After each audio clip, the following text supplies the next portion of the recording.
આગળ વાત કરીએ તો મોરબી જિલ્લામાં ખેડૂતોનું આંદોલન પાર્ટ 3 શરૂ થઈ ગયું છે। આજે મોરબીમાં ખેડૂતો મોટી સંખ્યામાં એકઠા થશે। મહેન્દ્રનગર ચોકડીથી ખેડૂતો દ્વારા રેલી યોજવામાં આવી છે। રેલી યોજી મોરબી કલેક્ટરને આવેદનપત્ર આપવામાં આવશે। ખેડૂતો પરિવાર સાથે રેલીમાં જોડાવા માટે રવાના થઈ ચૂક્યા છે। ખેડૂતોએ વિરોધ દર્શાવવા માટે ખાસ બેનરો બનાવ્યા છે। ખાનગી કંપનીના હિતોનું પરિપત્ર મહત્વની વાત છે રદ કરવાની માંગ કરવામાં આવી છે। જમીન ખેડૂતની નિર્ણય પણ અને ખેડૂતનો જ હોવો જોઈએ। જમીન પણ ખેડૂતની, નિર્ણય પણ ખેડૂતનો જ હોવો જોઈએ તેવું તેમનું કહેવું છે। ખેડૂતોની મજાક હવે બંધ કરવામાં આવે। કલેક્ટરને આવેદનપત્ર આપી તેમણે પોતાની માંગણીઓ રજૂ કરવાની તૈયારી બનાવી લીધી છે। ખેડૂતો દ્વારા જે પોતાની જમીન ઉપર ખાનગી કંપની વીજ પોલ નાખી રહી છે તેના આંદોલનના પાર્ટ 3 ની આજથી શરૂઆત થઈ રહી છે। આજની જો વાત કરીએ તો કલેક્ટરને રજૂઆત કરવામાં આવનાર છે। આજે મહેન્દ્રનગર ચોકડી ખાતે આ તમામ જે ખેડૂતો છે તે મહિલાઓ એકત્ર થઈ છે, જે અલગ અલગ સૂત્રોચ્ચાર સાથે તેઓ અહીં પહોંચ્યા છે। જે રીતે દ્રશ્યો જોઈ રહ્યા છે, બેનરો પણ જોવા મળી રહ્યા છે। જે બેનરો સાથે હાલ તેઓ રેલી યોજવાની છે। અત્યારે તમામ મહિલાઓ સૂત્રોચ્ચાર કરી રહી છે। આપણે મહિલાઓ સાથે વાત કરશું, તેઓનું શું કહેવું છે? બેન, શું કહેશો? શું માંગ શું છે તમારી ખાસ?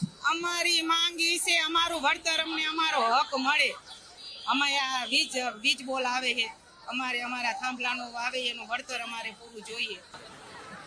અમારે જે જમીનનું જંત્રી વળતર નથી જોતું, જે બજાર કિંમતે વળતર છે એ અમને જોઈએ છે।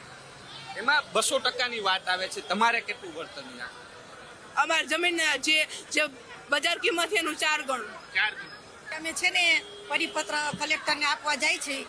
અમને જે પેલા પરિપત્ર આપ્યું છે એમાં અમારી માંગ નથી સંતોષાણી। તમે સંતોષે અમે બીજો પરિપત્ર આપવા જાય છે કે અમારી માંગ પૂરી કરે એમ। અમારી હકની હે ને એટલે અમે આ લડાઈ ચાલુ કરી છે। અમારી હકની હે એટલે અમે માંગણી કરી।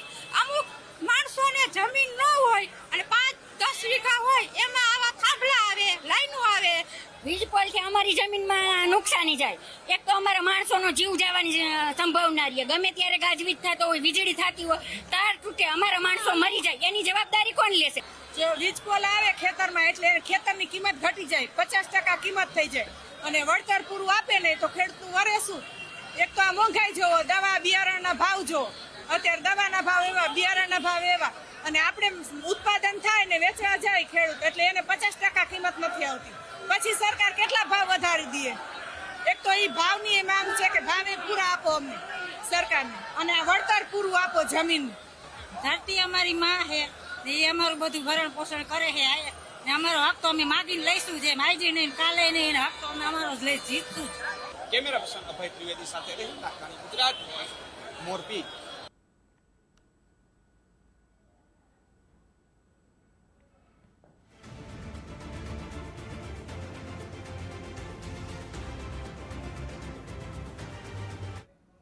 મોરબી જિલ્લામાં ખેડૂતોનું આંદોલન પાર્ટ 3 શરૂ થયું છે। ખેડૂત મહિલાઓ ગરબા રમીને પોતાનો વિરોધ નોંધાવી રહી છે। રેલીમાં મોટી સંખ્યામાં પરિવાર સાથે ખેડૂતો જોડાયા।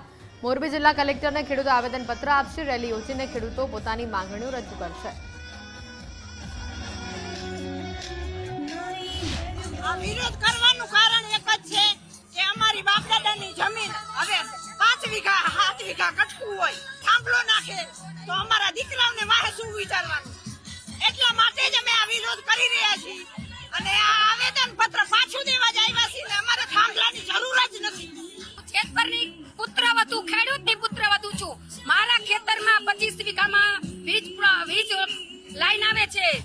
વીજ પોલ વાળા વીજ નાખીને વયા જાય છે અને પરિપત્ર એને જાહેર કર્યો છે તો પરિપત્રમાં 2% જ વળતર મુજબ એને પરિપત્ર મોકલેલ છે।